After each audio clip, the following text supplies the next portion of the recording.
certain narrative is currently being pushed to sabotage the effort President Donald Trump is making to stop the genocide happening in Nigeria. But the problem is, they're not telling you the whole truth. Recently, a popular Nigerian pastor, Femi Lazarus, claimed in a viral video that the United States once refused to sell arms to Nigeria under President Goodluck Jonathan. What he failed to tell his followers is when and under whom that actually happened. The US arms blockade against Nigeria wasn't under Trump. It was under Barack Obama, the same administration that quietly supported the opposition party, APC, in its quest to unseat Jonathan's government in 2015. Let's start from there. By 2014, Nigeria was in the heat of war against Boko Haram. Churches were burning, schools were attacked, entire communities were being displaced in the northeast.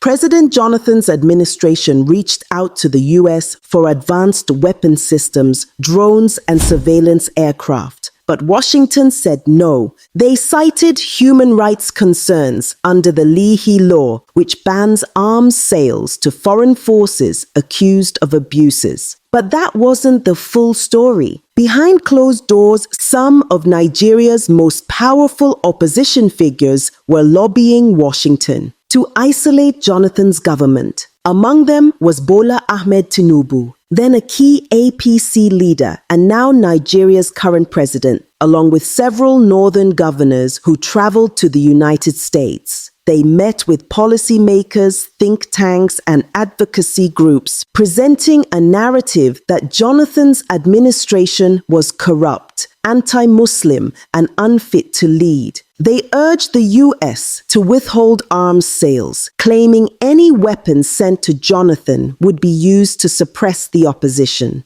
That lobbying worked. The Obama administration, already skeptical of Jonathan's growing independence from Western influence, quietly placed Nigeria on an informal blacklist. US and UK defense contractors were instructed to delay or deny sales. Even Israel backed off ongoing deals. What began as a security partnership turned into a calculated squeeze, a political move designed to weaken Jonathan ahead of the 2015 elections. When the blockade became unbearable and Nigerian soldiers began dying for lack of ammunition, Jonathan turned elsewhere. He reached out to South African mercenaries, STTEP, led by Eben Barlow, a team of battle-hardened veterans who had fought across Africa. Their mission was simple: reclaim territory from Boko Haram and train Nigeria's elite units. In just a few months, they achieved what years of conventional warfare had failed to deliver. Boko Haram began losing ground.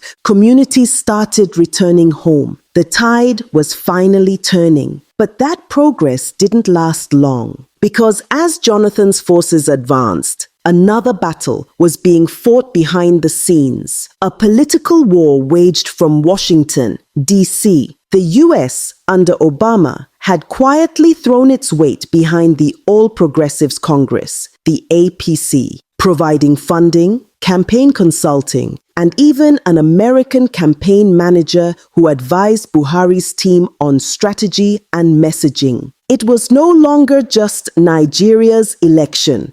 It was an international project. Obama's administration, working through the Democratic Party's global networks, backed Buhari as the face of change and reform. APC became, in essence, a political creation of the Obama-era State Department, a party shaped, promoted, and supported by foreign interests determined to end Jonathan's rule. 12 northern governors were even invited to the US under Obama's watch for a closed-door meeting. According to reports, they assured Washington of their commitment to removing Jonathan and promised that once Buhari was in power, relations would improve. Some of them even pleaded for continued arms restrictions so that the government's military efforts would collapse before the elections. And it worked exactly as planned. Jonathan lost the 2015 election. Buhari became president, and one of his very first acts was to terminate the contract with STTEP, the same mercenaries who were driving Boko Haram back.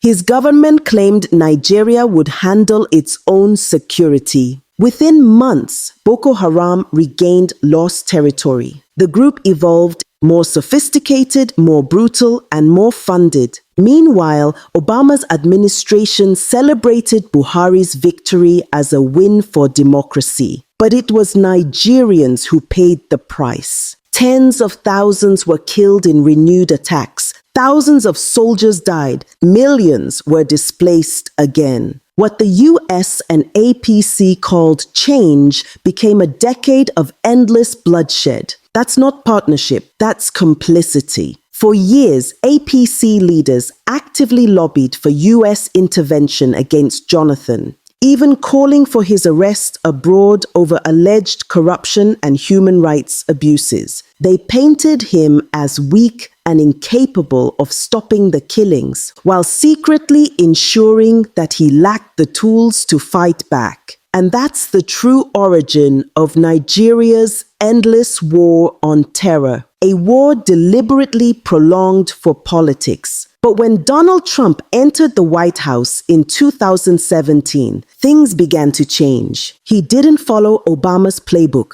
Trump reviewed the arms restrictions and approved the sale of 12 A-29 Super Tucano aircraft, precision attack planes that Jonathan had once requested but was denied. It was Trump who finally reversed those years of diplomatic sabotage. After reviewing intelligence briefings, evidence from faith leaders, aid groups, and US intelligence pointed to a pattern. Security failures were not merely incompetence.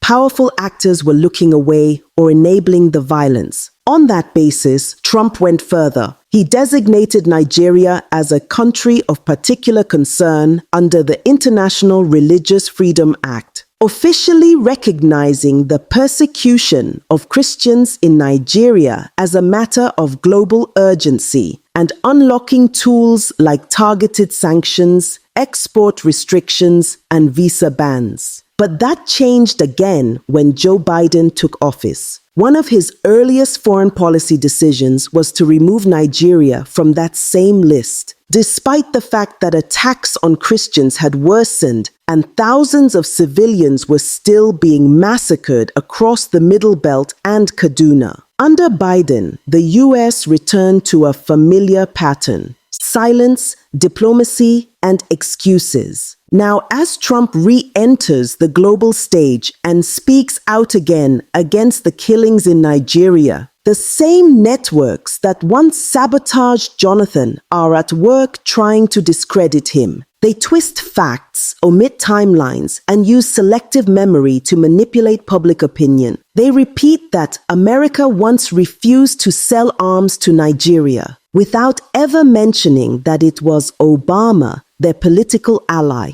who orchestrated it, not Trump. They conveniently leave out that the arms blockade was part of a coordinated campaign by APC politicians, foreign lobbyists, and global actors who wanted regime change. They forget that while Jonathan was begging for weapons to protect Nigerians, members of his own country's opposition were in Washington, petitioning the White House to deny him those weapons. And when Trump finally broke that cycle and spoke against the genocide, the same people who benefited from Obama's policy began a new smear campaign, accusing him of interference, of racism, of using religion as a weapon. Some even said he wanted to turn Nigeria into Libya and steal our resources. But history doesn't lie. The Obama-Biden era's fingerprints are all over this history. They empowered a political structure that traded lives for power. They backed a regime that shut down mercenary success and replaced it with excuses. And now, as Trump returns to the global stage, determined to confront what others ignored, that same network is terrified. They know Trump's approach is different. He doesn't play diplomatic games. He calls things by their names. That's why every time he speaks, misinformation floods social media.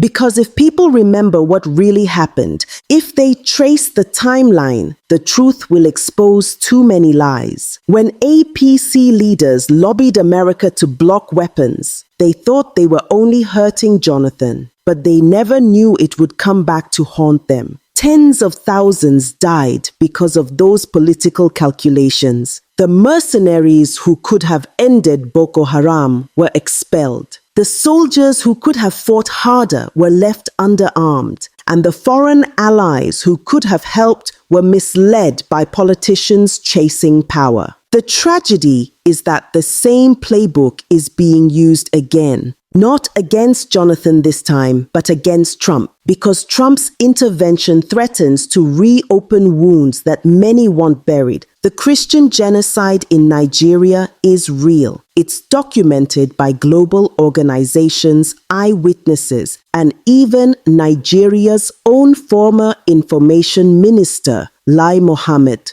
who admitted in 2023 that Christians were being targeted. But instead of confronting the killers, the government targets those who speak out. They want to make you forget who called terrorists our brothers. They want to make you forget who removed Nigeria from the list of countries persecuting Christians. But the truth doesn't fade. Nigeria didn't fail because it lacked help. It failed because its leaders and their foreign partners didn't want the war to end. That's the truth behind the noise. And as more people begin to uncover it, no narrative, no influencer, and no government mouthpiece will be able to silence it again.